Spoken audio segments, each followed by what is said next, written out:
Për të bërë modifikime të ndryshme në pivot table, mjafton të klikojmë një element të saj. Do themi këtu. Pivot table analyze, këtu për shembull kemi emrin e tabelës së pivot table. Supozojmë do të shnoj performanca e menaxherëve. Që mos ta po themi ta ngatrojmë me pivot table të tjerë sepse mund të kem disa. Ky është një nga modifikimet që, domethënë një nga modifikimet që bëjmë. Këtu kemi edhe field settings.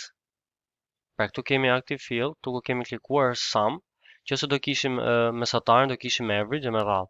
Field settings, pra për këtë vlerë që kemi këtu, a dua shumën, a dua po themi të numërojmë vlerat aktive, mesatarin, maksimumin, minimumin e me radhë. Pra të njëjtën gjë që mund ta ndryshojmë këtu, ke show field list, që bënim ndryshim këtu, ose mund ta ndryshojmë direkt këtu në tabelë.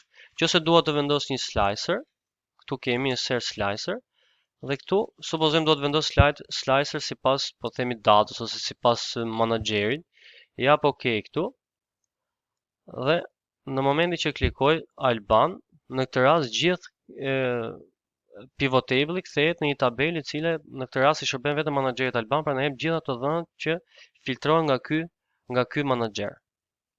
Nëse dua të heq, i bëj clear all dhe kemi automatikisht të gjithë të dhënat e tjera. Nëse dua po themi të jap në një farë mënyrë clear all gjithë tabelës, pra dua ta fshij si pivot table, gjithë ato elementë që i dhash, mjafton ta klikoj dhe këtu jap clear all. Nëse dua ta lëviz pivot table, pra ose mund ta klikoj po themi të gjithë ose mënyra më e thjeshtë është ta heqim me këtë slide këtu, e klikoj dhe këtu kemi move pivot table dhe zgjedhim një qelizë të re se ku dua ta kaloj, për shembull dua ta kaloj këtu. Jap OK dhe automatikisht pivot table kalon në lokacionin e ri. Pastaj kemi edhe pivot table chart, por që do t'i trajtojmë, do themi në një farë, do t'i trajtojmë në mënyrë specifike. Këtu kemi field headers, pra po ta shikoni, nëse unë dua që këtu t'i kem me filtrime, pra me këtë shigjetën këtu ose këto vijat anash, nëse nuk i dua, e klikoj këtu dhe e heq. Field list është për këto komandat që kam këtu, nëse e klikoj, ajo automatikisht hiqet.